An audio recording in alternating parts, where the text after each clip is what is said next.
Hey people, and hello Chili Con Carnage crew, and on this episode I get to... We interrupt this episode to bring you a message from the clergy.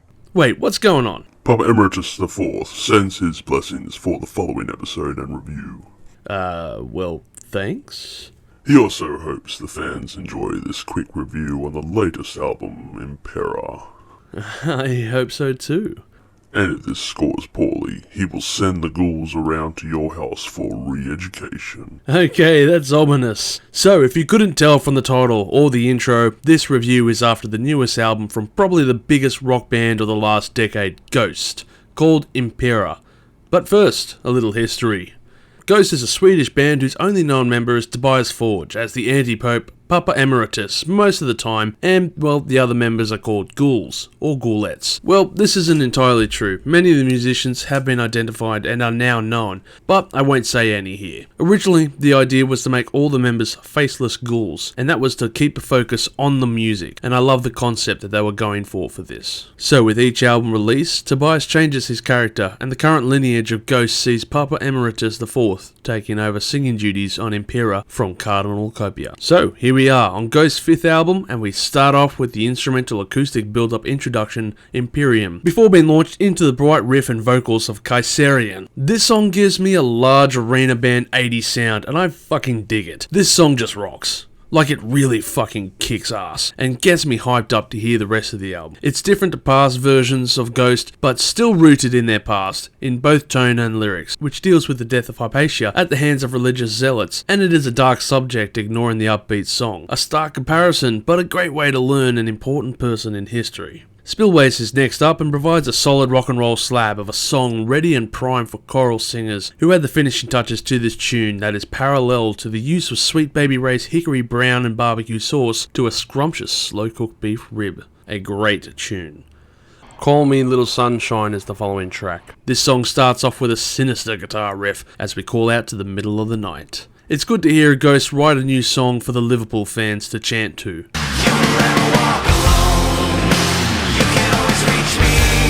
That explains Masala's skills. Might have gone to the crossings at midnight looking for those golden boots. Seriously a great song though, and reminds me of Ghost of old. Hunter's Moon is up and was the first single from this album released in time for the movie Halloween Kills, back in October. So we have had time to think on it, and I love this track. It was a strong single, and although I haven't seen the movie, I can only imagine this song being used for the return of Michael Myers and showing off some gruesome kills. This song has a great build-up that comes to a climax towards the verses and shows great songwriting. Watcher in the Sky is next up and provides a great energy boost. It has a great riff throughout and even has what sounds like air sirens mixed throughout the song at a very low level. This is a cracker tune and a great way to close off the first half of the album. Dominion is an instrumental piece that opens the second half of the album, and it's an interesting orchestral piece that leads into the next song called 20s. Now this was the last single that was released for the album, and it's probably the most divisive song in the fan base. It's got this incredibly loud opener, which gives way to a thunderous drum pattern. I wish I recorded myself for a reaction video to this song. It's an incredibly heavy song that I just never expected to hear from Ghost, and to be honest, I fucking love it. It's just a kick-ass track with no holds barred. I mean, there are going to be fans who just didn't enjoy it because they want to hear the ballady stuff, and guess what? That's coming up next.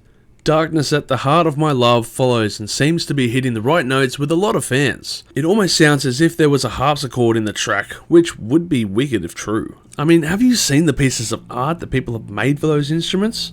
Some people spend years making those things. And now, could you imagine the same one with an Impera artwork in it?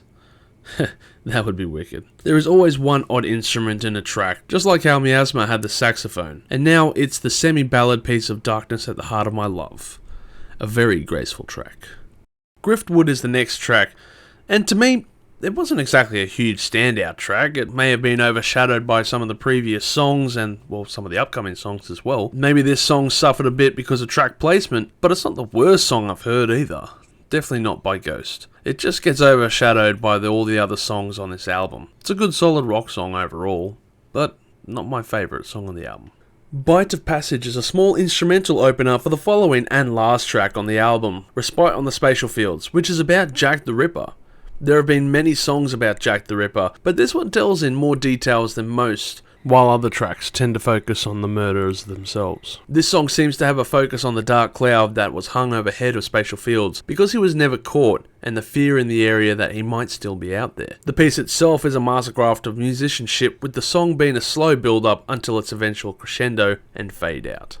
Ghost is one of those bands that people come across once in a blue moon. The band is a hot topic in metal communities, either loved or loathed, but rarely in between. And I think that is a sign of a band that has a truly massive impact on the music scene. That cannot be undenied. They are probably the most influential rock band in the last 10 years. Many of the metal community hate being mixed in with Ghost, and from a surface level, you can understand the mix-up. You take a look at the band and read their lyrics, and you could lump them in with other black metal bands from their Scandinavian area. However, the music does not include the inaudible vocals and blast beat drum patterns, but instead, it's more like Foo Fighters or Kiss with a theatrical flair. A few years ago, Ghost almost imploded in a public manner. Previous band members were suing Tobias over pay, and all this shit was getting ready to hit the fan. It could have spelt the end for a band that took years of planning to come to fruition. However, Ghost's follow-up album, Prequel, was a wild success. I have no animosity for the previous band members, and out of those ashes, they created a new band, ironically called Priest, which is an interesting blend of dark electronic similar to New Order. So if you like that style, I would say check it out. As for Ghost, they had big shoes to fill after Prequel, with the fans frothing over a new release. I would say this new album will please many of their fans, including myself. I was both impressed and surprised at how there is no real weak tracks on the album. To briefly compare it with their previous album Prequel, I thoroughly enjoyed that album, but felt the second half of the album was somewhat lacking. Looking at Impera, I would say it's a great album with some minor flaws. And look, this mostly stems from my expectations of what was to come, but when I saw a video of Cardinal Copia talking to Papa Emeritus, I saw him pull out a saxophone and I lost my shit thinking they would give it another shot. After all, Miasma was the greatest surprise song and my favourite track on Prequel, but I was let down to find out that the album was devoid of these experimental songs. This doesn't impact the score too much, I just wanted to get that off my chest.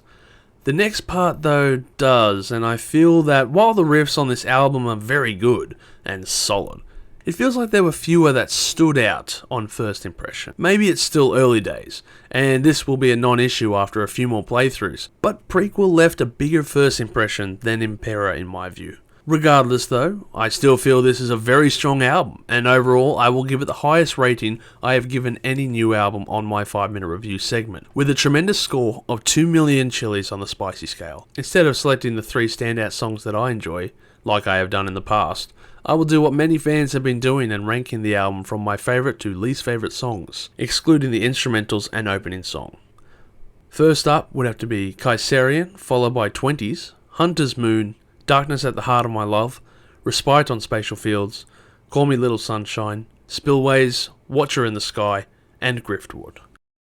Thank you for watching this video. If you have enjoyed it, please consider liking it and sharing it with your friends. And also don't forget to subscribe to our Chili Con Carnage crew to stay updated on our newest videos. We're also on Facebook, Instagram and Twitter at Live Listen Erased. Please join us on those media platforms for all kinds of updates and discussions regarding music. And as always, stay spicy.